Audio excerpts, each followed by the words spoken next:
जय हिंद दोस्तों, मैं आनंद कुमार आप सभी को @concept अड्डा 247 पर हार्दिक अभिनंदन करता हूं।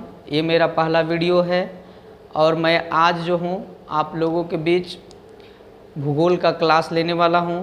अगर आपको पसंद आए तो ही इस चैनल को सब्सक्राइब करें, लाइक करें और शेयर करें, अन्यथा नहीं पसंद आए तो इसका न तो शेयर करें और न ही लाइक करें, जैसी आपकी मर्जी। तो चलते हैं, आज हम आप लोगों के बीच भूगोल का क्लास लेने वाला हूँ, ठीक है।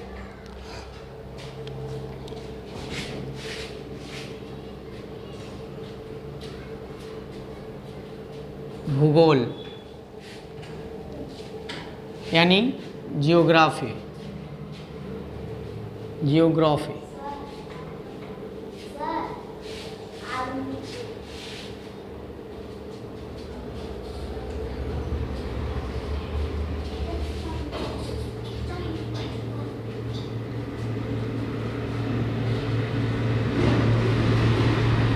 यानी भूगोल।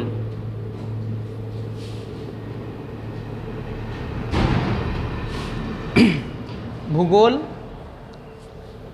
जो हम लोग भूगोल के पढ़ते हैं, इस भूगोल का जनक जो है यूनानी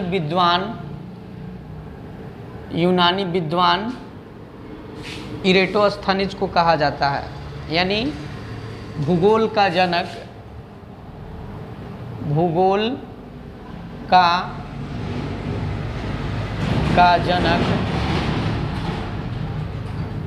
जनक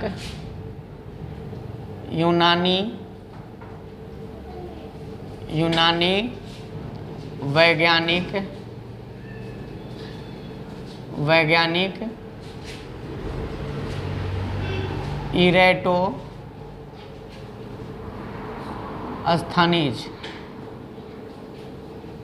इरेटोस्थनीज को कहा जाता है,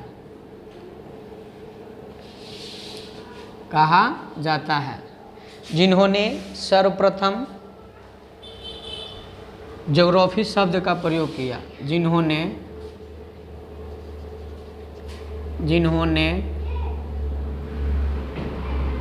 सर्वप्रथम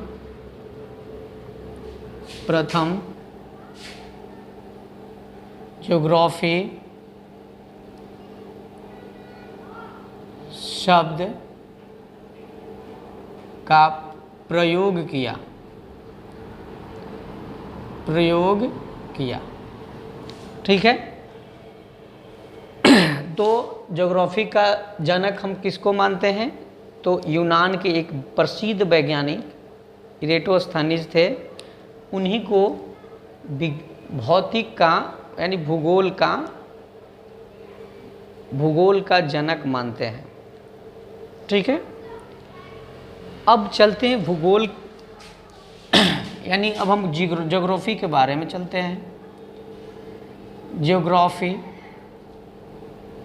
ज्योग्राफी जो है दो शब्दों से मिलकर के बना है। ज्योग्राफी शब्द जो है ये कौन सी भाषा का है? तो ये जो है ज्योग्राफी शब्द जो हमारा है ये कौन सी भाषा है? तो ये ग्रीक भाषा है। ज्योग्राफी शब्द जो है ये किस भाषा का है? ग्रीक भाषा का ये है। ग्रीक भाषा में ज्योग्राफी कहा जाता है, ठीक है। ज्योग्राफी जो है दो शब्दों से बना है। एक है जियो और दूसरा का है ग्राफोस। जियो का मतलब होता है पृथ्वी और ग्राफोस का मतलब होता है वर्णन। अगर ये दोनों को हम आपस में मिला दिए जाते हैं तो ये बन जाता है पृथ्वी का वर्णन, ठीक है। तो भूगोल में हम लोग पृथ्वी का वर्णन के बारे में ही वर्णन ही करते हैं, पृथ्वी के बारे में ही पढ़ते हैं, ठीक है। तो अब चलते हैं तो पृथ्वी, पहली बात जो है, ज्योग्राफी को हम लोग दो भागों में बांट करके पढ़ते हैं, दो भागों में बांट करके पढ़ते हैं। पहला है वर्ल्ड ज्योग्राफी, वर्ल्ड ज्योग्राफी, और दूसरा है रीजनल ज्योग्राफी, रीजनल ज्योग्राफी। ठीक है।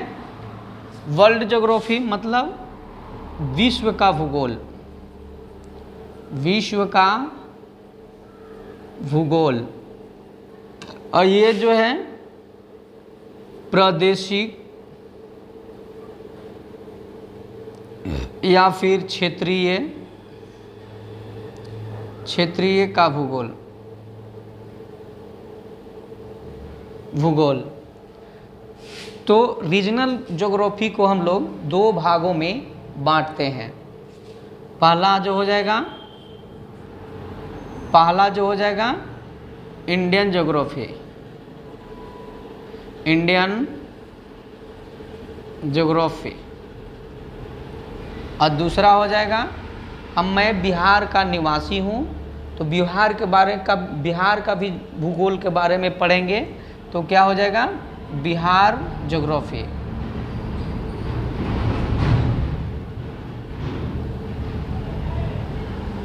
ठीक है। इंडियन ज्योग्राफी, इसको हिंदी में क्या कहेंगे, भारत का भूगोल, भारत का भूगोल। और इसको कहेंगे बिहार का भूगोल, बिहार का भूगोल। तो हम आप लोगों को जो है भारत का भूगोल पढ़ाने वाले हैं, भारत का भूगोल पढ़ाने वाले हैं। ठीक है। अगर आप इतना जो है नोट डाउन करना चाहते हैं तो नोट डाउन कीजिए, अन्यथा फिर आगे चलते हैं।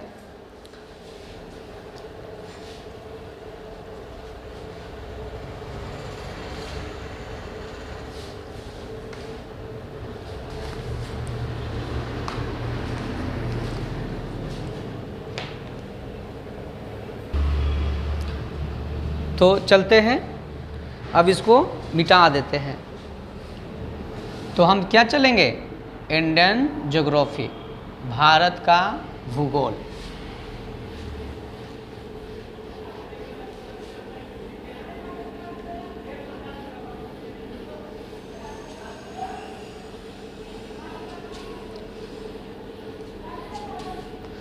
चलते हैं भारत का भूगोल। भारत का भूगोल, इंडियन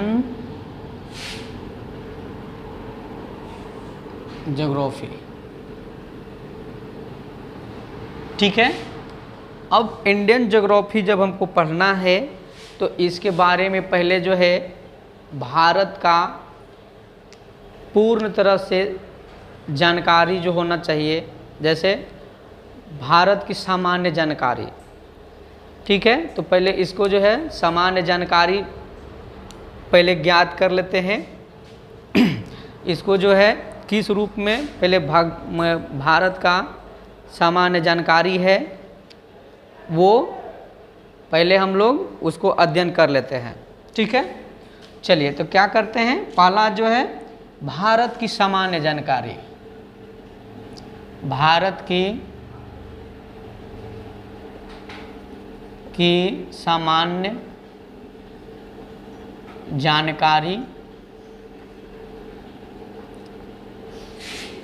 भारत की सामान्य जानकारी, जनरल इंफॉर्मेशन,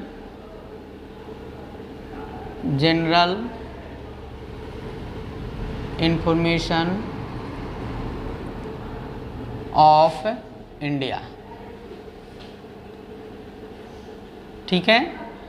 तो भारत की सामान्य जानकारी को जो है हम लोग चार भागों में बांटेंगे। ठीक है। भारत के चार भागों के माध्यम से हम लोग भारत की सामान्य जानकारी को ग्रहित करेंगे। चलिए पहला भारत का भौगोलिक स्थिति। भारत का भौगोलिक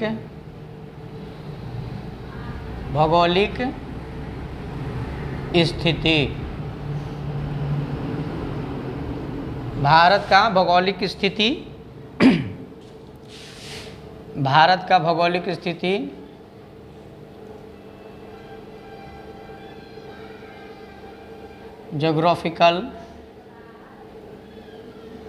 geographical location of India. Location of India. दूसरा, भारत के राज्य एवं केंद्र शासित प्रदेश। दूसरा, भारत के राज्य एवं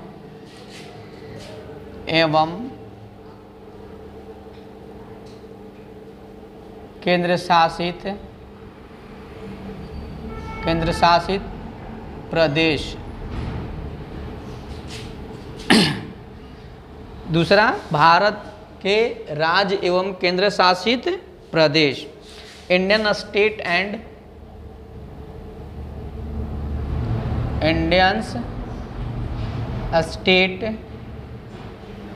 states and union territories.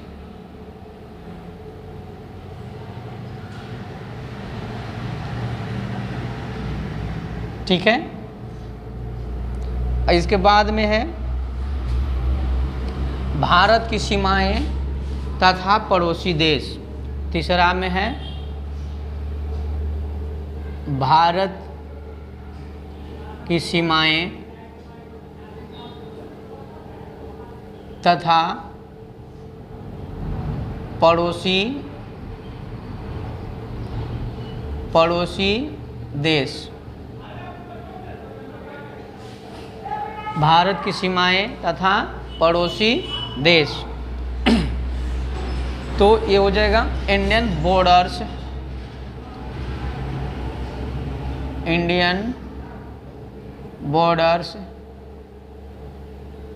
Borders and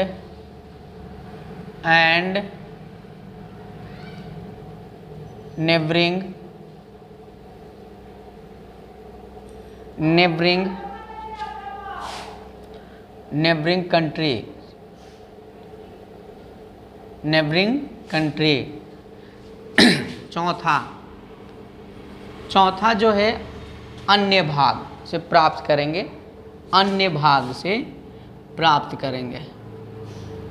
अन्य भाग यानी अदर पार्ट।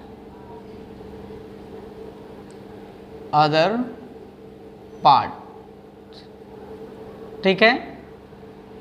ये हमारे भारत की सामान्य जानकारियाँ इन 4 माध्यमों से हम लोग प्राप्त करेंगे। पहला है भारत का भौगोलिक स्थिति, ज्योग्राफिकल लोकेशन ऑफ इंडिया। दूसरा है भारत के राज्य एवं केंद्र शासित प्रदेश, Indian state and union territories. और तीसरा है भारत की सीमाएं तथा पड़ोसी देश, Indian borders and neighbouring country. और चौथा है अन्य भाग यानी अदर पार्ट। तो सबसे पहले हम लोग चलेंगे भारत का भौगोलिक स्थिति।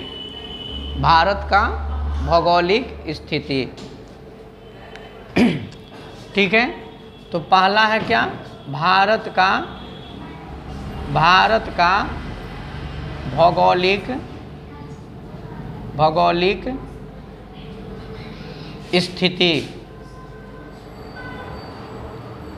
स्थिति जनरल। भारत का भौगोलिक स्थिति, ज्योग्राफिकल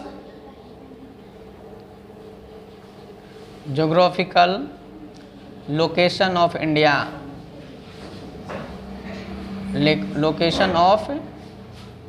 इंडिया,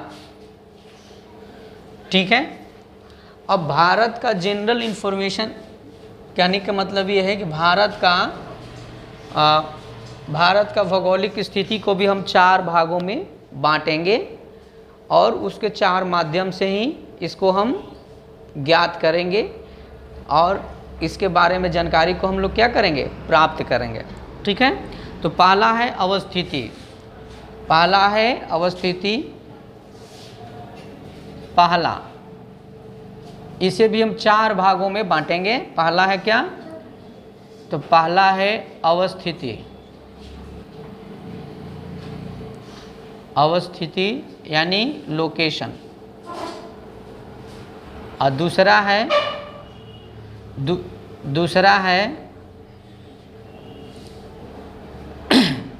है भारत का नामकरण।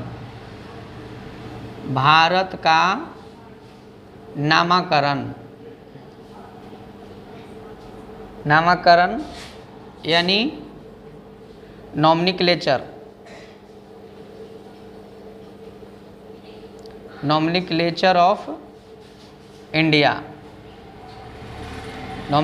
Of India.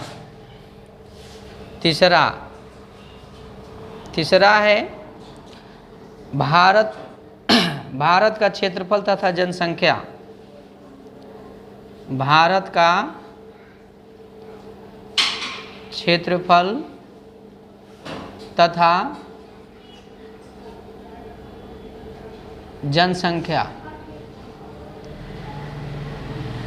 ठीक है,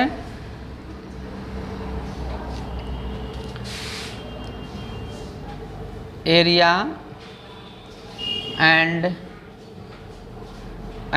पॉपुलेशन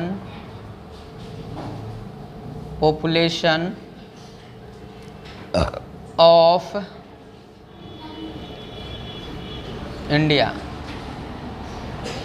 ठीक है, और चौथा है भारत का अक्षांशीय तथा देशांतर विस्तार। चौथा है भारत का अक्षांशीय तथा देशांतरीय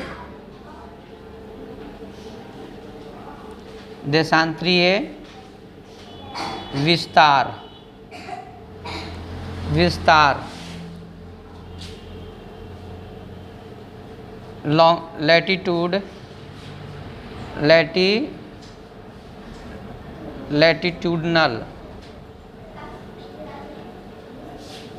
latitudinal and longitudinal.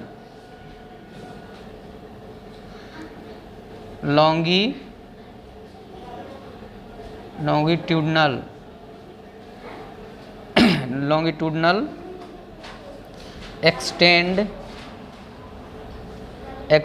of India। ठीक है, तो अब इसके बारे में अब हम भारत का भौगोलिक स्थिति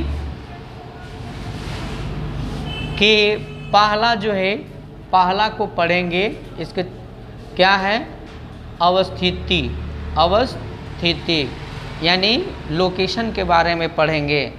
भारत का लोकेशन कहाँ है, तो कहाँ पर ये स्थित है, उसके बारे में हम लोग अध्ययन करेंगे। तो चलते हैं।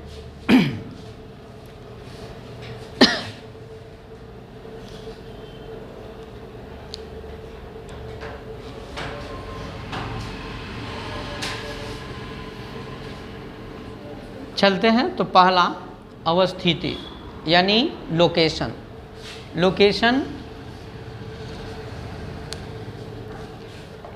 के बारे में पढ़ते हैं।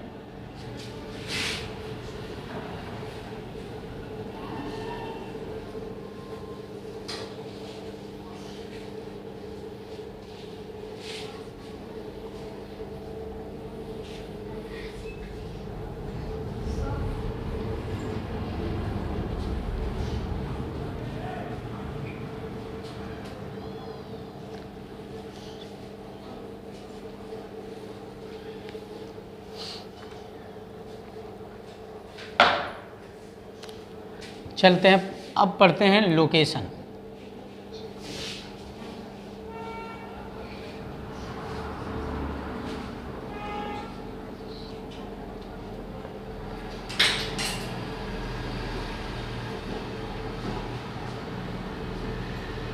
लोकेशन लोकेशन जो है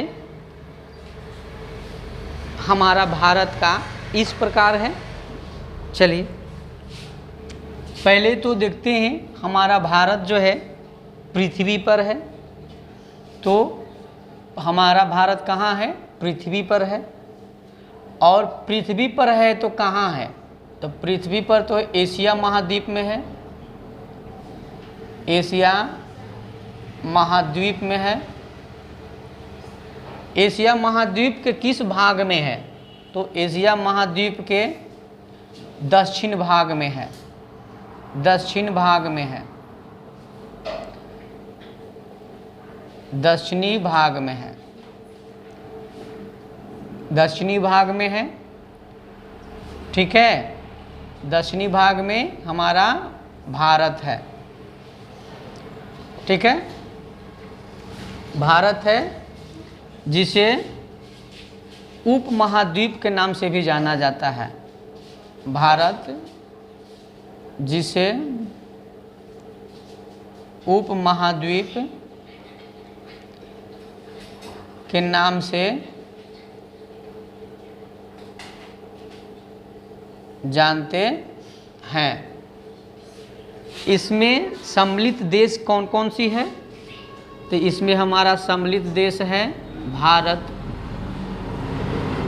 फिर इसके बाद में है श्रीलंका, श्रीलंका, फिर मालदीव,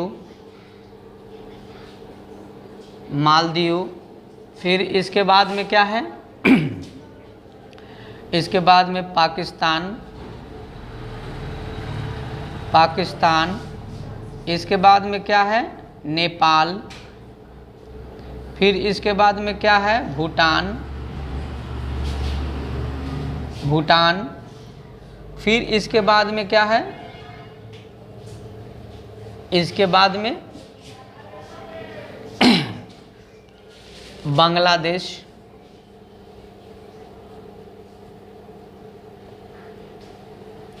बांग्लादेश। तो ये जो है भारत जिसे उपमहाद्वीप कहते हैं, तो ये इस उपमहाद्वीप में इतने सारे देश जो हैं, यानी 7 देश जो हैं सम्मिलित हैं। ठीक है, अब हम लोग चलते हैं, भारत की अवस्थिति तो हो गया। तो अब भारत जो है पृथ्वी पर, यानी पृथ्वी पर किस दिशा में अवस्थित है, अब उसके बारे में चलते हैं। तो ये हमारा पृथ्वी है।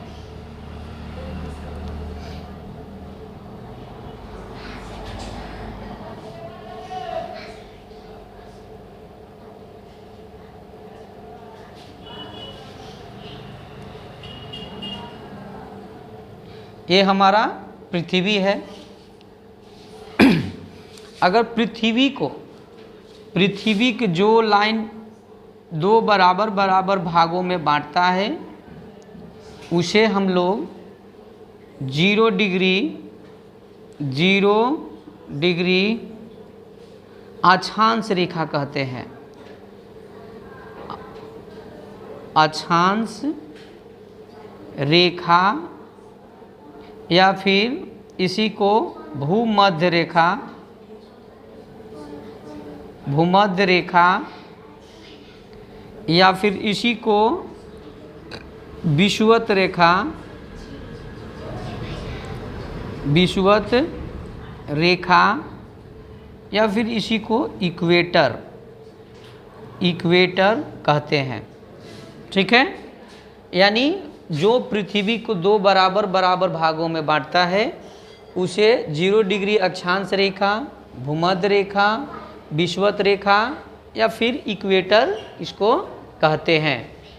ठीक है, अब यहाँ पर चलते हैं। तो ऊपर वाला भाग जो दो भागों में बांटता है, उसको ऊपर वाला भाग को उत्तरी गोलार्ध कहते हैं। ऊपर वाला भाग को उत्तरी गोलार्ध कहते हैं, ठीक है। और नीचे वाला भाग को क्या कहा जाता है? नीचे वाला भाग को दक्षिणी गोलार्ध कहा जाता है। दक्षिणी गोलार्ध कहा जाता है। तो हमारा भारत जो है उत्तरी गोलार्ध में है। हमारा भारत कहाँ पर है? तो उत्तरी गोलार्ध में है। तो उत्तरी गोलार्ध में है तो किधर है? अब इसके बारे में चलते हैं। तो जितने भी मतलब जो भी पृथ्वी है, वो पृथ्वी पर टोटल जो है अक्षांश रेखाओं की संख्या कितनी है? तो इस पे टोटल अक्षांश रेखाओं की संख्या, टोटल अक्षांश रेखाओं की संख्या, अक्षांश रेखाओं की संख्या, टोटल अक्षांश रेखाओं की संख्या कितनी है? तो प्रत्येक एक डिग्री पर एक अक्षांश रेखा खींची गई है। तो टोटल कितना हो जाएगा? तो एक जो है ऊपरी गोलार्ध में चलेंगे, उत्तरी गोलार्ध में, तो उत्तरी गोलार्ध में टोटल कितना होगा? 90 होगा। और दक्षिणी गोलार्ध में कितना होगा? दक्षिणी गोलार्ध में भी 90 होगा। और एक ये भी तो है 0 डिग्री अक्षांश रेखा, ठीक है। तो कितना हो गया टोटल? 181 हो गया। लेकिन यहाँ पर जो है ये वाला जो है हमारा जो अक्षांश रेखाएं हैं, ये वाला जो अक्षांश रेखा है, इसको जो है हम लोग क्या कहते हैं? ध्रुवीय वृत्त कहते हैं। क्या कहते हैं? ध्रुवीय वृत्त कहते हैं। तो ये इसको अक्षांश में गिनती नहीं होता है, इसमें अक्षांश में गिनती नहीं होता है। इस वजह से हम इसको 2 को माइनस कर देते हैं। तो कितना हो जाएगा? 179। यानी टोटल अक्षांश रेखा कितनी है? 179, ठीक है। टोटल अक्षांश रेखा कितनी है? तो 179। दो अक्षांशों के बीच में जो डिस्टेंस होता है वो होता है 111.13 किलोमीटर। प्रत्येक अक्षांशों के बीच में जो होता है 111.13 किलोमीटर। और ये दोनों डिस्टेंस के बीच में इसे जोन के नाम से जानते हैं, जोन के नाम से जानते हैं, ठीक है। ये जो है इसके बीच में दो अक्षांशों के बीच में जो दूरी है वो कितना है? तो 111.13 किलोमीटर है, जिसे जोन के नाम से जाना जाता है, ठीक है। जोन के नाम से जाना जाता है। अब इसके बाद में ऊपर चलते हैं तो 23.5 डिग्री ऊपर में अगर चलेंगे तो 23.5 डिग्री, अगर 23.5 डिग्री ऊपर चलते हैं, 23.5 डिग्री ऊपर चलते हैं तो उसे हम लोग क्या कहते हैं?